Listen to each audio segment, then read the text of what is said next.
Relation between electric field and electric potential and equipotential surfaces. ठीक है, तो इसमें फॉर्मूला लिखा हुआ है DV is equal to minus EDR, और इक्विपोटेंशियल सरफेसेस भी बने।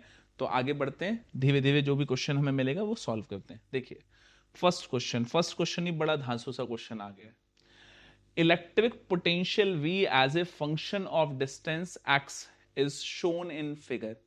ठीक है, आपको फिगर में ये शो हो रहा होगा शायद, ये ग्राफ दिया हुआ है आपको ये बताना है, ये पोटेंशियल और डिस्टेंस का ग्राफ है, आपको बताना है कि इलेक्ट्रिक फील्ड और डिस्टेंस का ग्राफ क्या होगा इनमें से। ठीक है, तो देखिए इधर आप एक चीज नोट कीजिए कि इलेक्ट्रिक फील्ड का फॉर्मूला होता है minus dv by d x. ठीक है, क्योंकि भाई dv is equal to minus का ई डी आर होता है, डी आर की जगह मैंने एक्स लिख लिया, कोई प्रॉब्लम नहीं है इसमें। अब आप अगर ग्राफ की बात करो, ठीक है, ग्राफ में ये वाली एक्सिस पोटेंशियल की है, ये वाली एक्सिस डिस्टेंस की है। मैं ये वाला एंगल अगर थीटा ले लूं तो बेटा ये वाली वैल्यू v मिल जाएगी मुझे, और ये वाली एक्सिस x मिल जाएगी। और यहां पे अगर मैं tan थीटा लिखूं तो tan theta will give you v by x, perpendicular upon base होता है। इसका मतलब क्या है कि ये जो dv बाई dx दिया हुआ है, v बाई एक्स और dv बाई dx एक ही बात है ना, स्मॉल वैल्यू तो है dv बाई dx। ये जो dv बाई dx दिया हुआ है ये tan थीटा के इक्वल है, और किसी भी ग्राफ में tan थीटा उस ग्राफ के स्लोप को शो करता है। वापस से सुनो, इस ग्राफ में यहां पे ये स्लोप दिया हुआ है, ये लाइन स्लोप कहलाती है। मैंने उस स्लोप की मदद से एंगल बना लिया, ये क्योंकि v है तो इसको v लिख लिया, ये डिस्टेंस x लिख लिया। ठीक है, फिर मैंने यहां tan थीटा लिखा। tan ही क्यों लिखा, क्योंकि tan थीटा किसी भी ग्राफ के स्लोप को शो करता है। तो tan थीटा जो है v बाई एक्स आया, वो हमारे पास इलेक्ट्रिक फील्ड की वैल्यू के इक्वल है। इसका मतलब क्या है कि इलेक्ट्रिक फील्ड जो है वो ग्राफ के स्लोप को शो कर रहा है। ठीक है, बहुत बढ़िया बात है। तो अब अगर स्लोप के बेसिस पे ग्राफ अगर हम सॉल्व करने चाहें तो देखिए क्या वैल्यू आएगी और ग्राफ कैसा बनेगा। ध्यान से देखिए, ये इलेक्ट्रिक फील्ड की वैल्यू है, मैंने लिखा minus dv by d x. यहां तक v की वैल्यू v ही होगी तो मैंने v लिख लिया। ठीक है, और डिस्टेंस जो है वो 2, तो v बाई 2 हो गया, किसका, माइनस का। मतलब स्लोप क्या है, माइनस का v बाई 2 है। तो आपके पास यहां पे क्या आ गया बेटा, माइनस का v बाई 2, नेगेटिव में ग्राफ स्टार्ट होगा, माइनस का v बाई 2 सीधा रहेगा स्लोप। ठीक है, क्योंकि कोई वेरिएबल वैल्यू नहीं है, इसका मतलब स्लोप चेंज नहीं हो रहा है, वो एग्जैक्ट सेम रहेगा। कब तक, 2, अब ये यूनिट यहां मेंशन नहीं है, 2 मीटर मान लेते हैं, यहां तक ये सेम रहेगा। उसके बाद देखा जाए कि 2 से 4 के बीच में स्लोप 0 है, अगर वो एक्स एक्सिस के पैरेलल है, इसका मतलब स्लोप 0 है, और स्लोप 0 है, दैट मींस कि इलेक्ट्रिक फील्ड की वैल्यू भी 0 है 4 तक। उसके बाद 4 से 6 के बीच में ग्राफ रिड्यूस हो रहा है, माइनस साइन मिल रहा है आपको। ठीक है, तो देखिए माइनस साइन मिल रहा है तो आपके पास क्या आ जाएगा, एक माइनस, तो इस फॉर्मूले का एक माइनस और मिल रहा है तो आंसर हो गया प्लस में। तो आपके पास ग्राफ कुछ ऐसा शो होगा। है क्या, कहीं कहीं है क्या भाई, देखिए ये देखो, पॉजिटिव से शुरू नहीं हो सकता, पॉजिटिव से शुरू नहीं हो सकता, ये नहीं हो सकता, इट इज पॉसिबल। ठीक है, नेक्स्ट क्वेश्चन। 3 पॉइंट चार्जेस, बड़ा पुराना सा क्वेश्चन है भाई साहब, बट बच्चा आज भी अटक जाता है इस क्वेश्चन में। ठीक है, क्वेश्चन क्या कहता है कि 3 पॉइंट चार्जेस हैं एबीसी, यूनिफॉर्म इलेक्ट्रिक फील्ड में लाई करते हैं, आपको पोटेंशियल डिफरेंस बताना है बी और सी का और ए और सी का। ठीक है, ए और सी को और बी और सी मैंने डाला है जानबूझ के, एक पॉइंट को आपको समझाने के लिए, अदरवाइज सीधे ए और सी आता है, ए और सी आता है, बच्चा भटक जाता है। तो देखिए इधर मुझे पोटेंशियल निकालना है, क्या, बी और सी के बीच में। पोटेंशियल का फॉर्मूला होता है माइनस ई डी आर। सिर्फ ये नहीं होता, इसमें आगे एक चीज और होती है, minus E d are cos theta. ये एक्चुअल फॉर्मूला है, कंप्लीट फॉर्मूला ये है, minus A D R cos theta. ठीक है, तो ये डी आर जो है वो डिस्टेंस है दो पॉइंट्स के बीच में, ई इलेक्ट्रिक फील्ड है, और कॉस थीटा डी आर और ई के बीच का एंगल है। ठीक है, तो अगर मैं इस केस में देखूं, बी सी ये वाला पॉइंट है, तो देखिए बी से सी के बीच का डिस्टेंस ये हो गया, और इलेक्ट्रिक फील्ड ये हो गई। देखा जाए तो दोनों के बीच में एंगल 90 डिग्री है। तो मैंने यहां लिखा माइनस का EDR cos 90। अरे बाप रे बाप, cos 90 तो 0 होता है, तो VBC क्या हो गया 0। अरे ये क्या आ गया, इसका मतलब क्या है कि पोटेंशियल का डिफरेंस B और C के बीच में क्या है 0 है। तो इसका मतलब क्या हो गया कि पोटेंशियल का डिफरेंस अगर 0 है, इसका मतलब पोटेंशियल जो B पे है वही C पे है, सेम पोटेंशियल डिफरेंस कुछ है ही नहीं। तो इसका मतलब क्या हुआ बच्चा कि पोटेंशियल यहां पे जितना है उतना ही यहां पे है। ऐसी लाइन को, ऐसे सरफेस को हम इक्वी पोटेंशियल सरफेस कहते हैं। Equi potential surface. क्या क्या क्या, जो बच्चा देख रहा होगा वो ऐसा सोच रहा होगा क्या बोल दिया सर ने, इक्वी पोटेंशियल सरफेस। जब भी इलेक्ट्रिक फील्ड लाइन किसी सरफेस के परपेंडिकुलर जाती हैं तो उस सरफेस पे हर जगह पोटेंशियल आपको इक्वल मिलता है। ऐसे सरफेस को इक्वी पोटेंशियल सरफेस बोला जाता है। तो इस पूरी लाइन, ये पूरी लाइन क्योंकि परपेंडिकुलर बनेगी इलेक्ट्रिक फील्ड से, तो ये इक्विपोटेंशियल सरफेस है। ऐसा ही यहां भी बन सकता है, इस पूरी लाइन पे हर जगह पोटेंशियल सेम होगा। तो उस कंडीशन में जब आप potential difference between A and C लेंगे तो आप डायगोनली ना जाके आप सीधे along the electric field line calculate करेंगे, क्योंकि जितना पोटेंशियल इस पॉइंट पे होगा उतना ही इस पॉइंट पे होगा। तो उस कंडीशन में इलेक्ट्रिक फील्ड की वैल्यू आपको माइनस का 500 दे रखी है। dr डिस्टेंस आप, ये 3 है ये 5 है तो ये 4 हो गया, 4 सेंटीमीटर है, -2 हो गया। आप सॉल्व कर लीजिए, आंसर आ जाएगा। हालांकि आंसर मेरी नजरों के सामने, फिर भी आप ही कैलकुलेट करो। बहुत बढ़िया, चलिए next one. If the potential in the region of space around, आपको क्या है कि एक जगह पे यहां पे चार्ज ने इलेक्ट्रिक फील्ड जनरेट कर दिए, उसकी वजह से किसी भी एक पॉइंट पे जो पोटेंशियल है वो इतना दिया हुआ है आपको, ठीक है। और इस पॉइंट के कोऑर्डिनेट्स ये दिए हुए हैं। आपको इस पॉइंट पे इलेक्ट्रिक फील्ड कंपोनेंट्स बताने हैं कि एक्स वाई जेड में इलेक्ट्रिक फील्ड कंपोनेंट्स क्या क्या निकल के आएंगे, ठीक है। तो देखिए आप यहां पे V, आपके पास फॉर्मूला है dV is equal to -EdR, ये फॉर्मूला है, ठीक है। अब देखो यहां पे मुझे इलेक्ट्रिक फील्ड की वैल्यू निकालनी है, तो माइनस का dV/dr। क्योंकि यहां पे एक्स वाई जेड की बात की गई है, तो मैं क्या करूंगा, मैं यहां पे x में कंपोनेंट निकालने के लिए मैं x से डिफरेंशिएट कर दूंगा। इसको मैथमेटिक्स में पार्शियल डिफरेंशिएशन कहते हैं। पार्शियल डिफरेंशिएशन के नाम पे बच्चा परेशान हो जाता है, सर वो क्या होता है। सीधी सी बात है, आपके पास x y z तीनों में दिया हुआ है, लेकिन जब आप इस इक्वेशन का आप डिफरेंशिएशन करेंगे x से, तो उस कंडीशन में आपके पास जो y और z के टर्म्स हैं वो 0 हो जाएंगे, ये खत्म हो जाएगा। x ही डिफरेंशिएट होगा, 2 आगे आ जाएगा, -20x और x की वैल्यू 1 दी हुई है, तो आपके पास -20 न्यूटन पर कूलम, ये आपके पास x में आ गया। ऐसे ही y में कैलकुलेट होगा, ऐसे ही z में कैलकुलेट होगा, साइन भी वैसे ही लगेंगे जैसे मैंने लगाए हैं, ठीक है। जब आप y में कैलकुलेट करेंगे तो x ऑफ z 0 हो जाएगा, और z में कैलकुलेट करेंगे तो x ऑफ y 0 हो जाएगा। बहुत बढ़िया भाई साहब, चलिए आगे बढ़ते हैं। दो चार्ज्ड कंडक्टर है, क्वेश्चन क्या है, अरे हाँ बहुत अच्छा क्वेश्चन है। दो चार्ज्ड कंडक्टर है, इनके रेडियस है small r1 and small r2, ठीक है। आपको इनके सरफेस पे आपको इलेक्ट्रिक फील्ड का रेशियो निकालना है, और सरफेस, अगला क्वेश्चन आएगा सरफेस चार्ज डेंसिटी का रेशियो भी निकालना है, तो दोनों एक साथ ही निकाल लेते हैं, ठीक है। देखिए आप, आपके पास इस क्वेश्चन में हाँ वायर से कनेक्टेड है।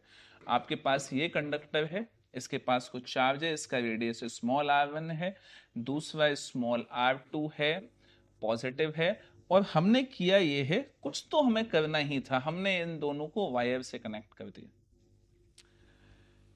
वायर से कनेक्ट करना बड़ा दुखदाई चीज है। वायर से जैसे ही कनेक्ट करते हैं, वहां पे होता ये है बेटा कि अगर देखो इसके पास ज्यादा चार्ज होगा तो ये चार्ज यहां से यहां फ्लो होने लग जाएगा, इसके पास ज्यादा चार्ज होगा तो ये यहां से यहां फ्लो होने लग जाएगा। कब तक चार्ज यहां से यहां फ्लो होने लग जाएगा, इक्वल होने तक नहीं।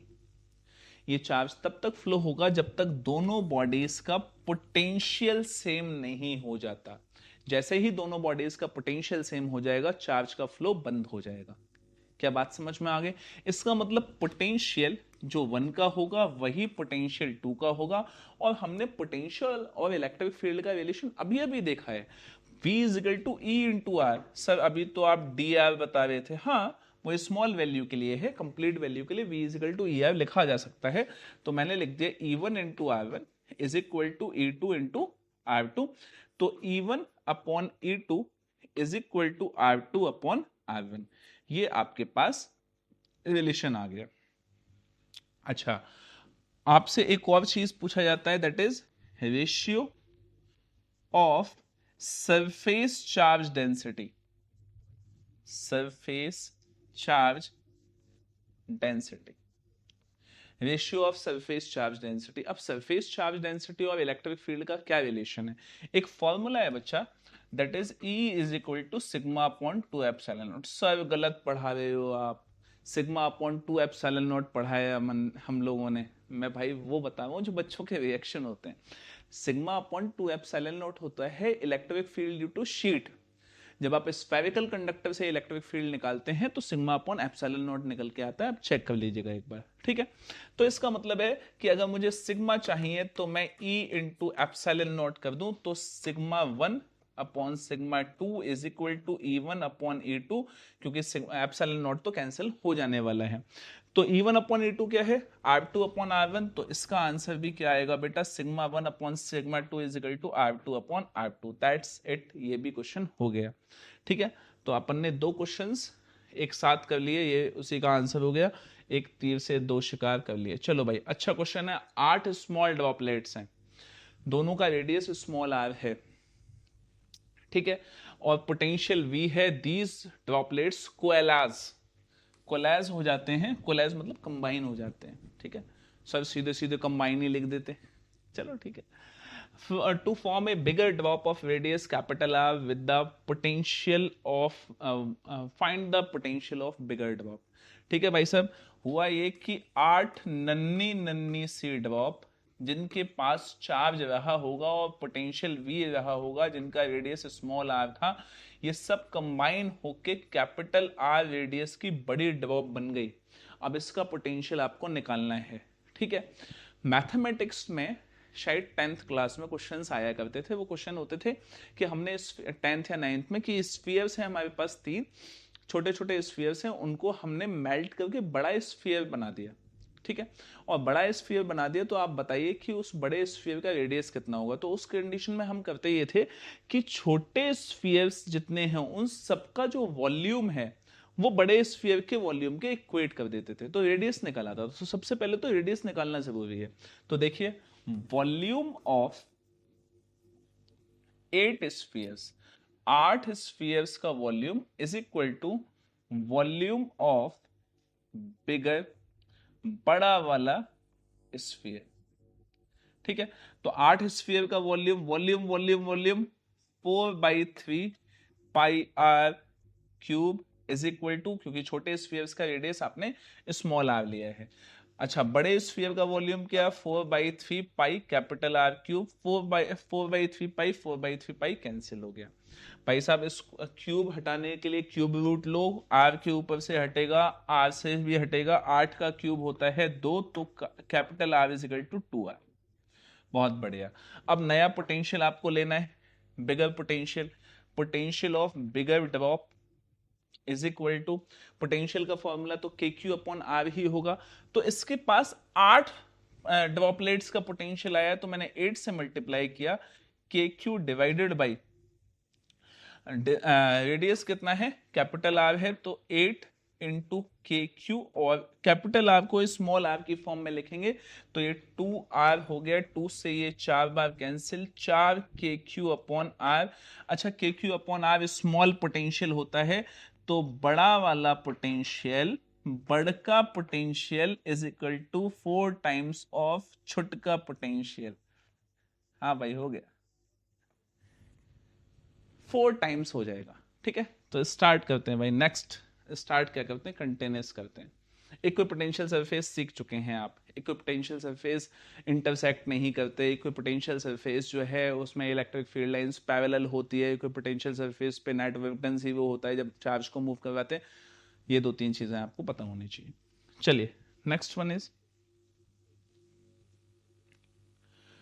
आपको 2 पॉइंट चार्जेस दिए हैं, 3 माइक्रोकूलम प्लस का और माइनस का, ठीक है, और जो है वो 2 पॉइंट्स पे रखे 5 सेंटीमीटर अपार्ट। आपको इक्विपोटेंशियल सरफेस बनाना है। इक्विपोटेंशियल सरफेस 2 का क्यों, पहले 1 का बना के देखो।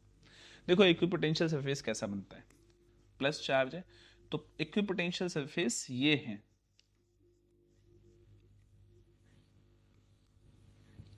ये क्या चल रहा है भाई, देखिए इक्विपोटेंशियल सरफेस के लिए मैं फॉर्मूला लिखता हूं, फॉर्मूला वही लगेगा, dv v is equal to minus का ई डी आर, तो E is equal to minus का डीवी अपॉन डी आर।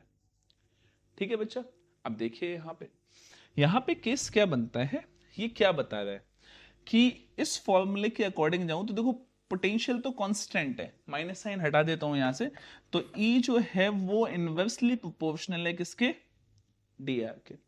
तो इसका मतलब है जितनी ज्यादा स्ट्रॉन्ग इलेक्ट्रिक फील्ड होगी डीआर उतना ही छोटा होगा। डीआर है क्या, पहली बात डीआर जो है वो है space between equipotential surface, equipotential surface के बीच का स्पेस है। इलेक्ट्रिक फील्ड जितनी स्ट्रॉन्ग होगी ईपीएस इक्विपोटेंशियल सरफेस उतने ही पास उतने ही नजदीक बनेंगे, और इलेक्ट्रिक फील्ड जितनी वीक होगी स्पेस उतना ही ज्यादा होगा। तो देखिए क्योंकि चार्ज के पास इलेक्ट्रिक फील्ड स्ट्रांग होती है तो इक्विपोटेंशियल सरफेस पास पास है, चार्ज से दूर इलेक्ट्रिक फील्ड वीक होती है तो स्पेस दूर दूर है, और एक पॉइंट चार्ज के लिए हमेशा स्फेरिकल इक्विपोटेंशियल सरफेस बनता है। ठीक है, बोले सर ये तो क्वेश्चन नहीं था, आपने तो कुछ और बता दिया। आगे क्वेश्चन पे लौट आओ भाई, देखो इधर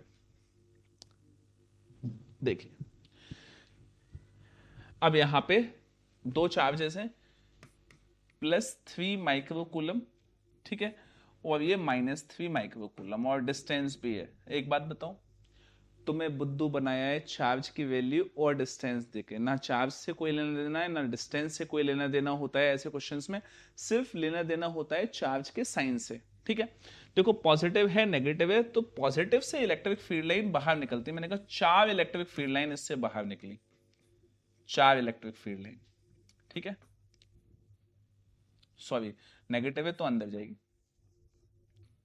अब देखा जाए तो ये वाला जो जोन है इसमें दोनों electric field line same direction है, तो देखो 2 इलेक्ट्रिक फील्ड लाइन यहां मिल गई, यहां एक मिली, यहां एक मिली, तो अगर मैं एक ऐसे डिवाइड कर दूं इसको, तो इस वाले रीजन में एक इलेक्ट्रिक फील्ड है, इसमें एक है, इसमें 2 है, बोले सब ऊपर नीचे भी तो ऊपर नीचे मायने नहीं रखती, वो एक अलग है। ठीक है, तो देखिए अब यहां पे 2 इलेक्ट्रिक फील्ड लाइन है, इसका मतलब ये स्ट्रॉन्ग इलेक्ट्रिक फील्ड का जोन है, और यहां पे वीक इलेक्ट्रिक फील्ड है। ठीक है, अच्छा इलेक्ट्रिक फील्ड अगर वीक है तो जो इक्विपोटेंशियल सरफेस है वो दूर दूर बनेंगे, और इलेक्ट्रिक फील्ड अगर स्ट्रॉन्ग है तो इक्विपोटेंशियल सरफेसेस पास पास बनेंगे। तो देखिए डायग्राम कैसा बनेगा, ये कुछ इस तरह से यहां पास पास बनेंगे, और यहां थोड़ा सा दूर, यहां पास पास और यहां थोड़ा सा दूर। ठीक है, यहां पास पास यहां थोड़ा सा दूर, यहां पास पास यहां थोड़ा सा दूर। क्या बात समझ में आ गई? ठीक है, तो ऐसे ही आप पॉजिटिव चार्जेस दोनों को पॉजिटिव रख के बना सकते हैं। पॉजिटिव चार्ज में बीच में इलेक्ट्रिक फील्ड वीक होती है, साइड में स्ट्रांग होती है, तो बीच में इक्विपोटेंशियल सरफेस दूर दूर होंगे, साइड में पास पास होंगे। आप ये काम कर सकते हैं। चलिए भाई नेक्स्ट टॉपिक।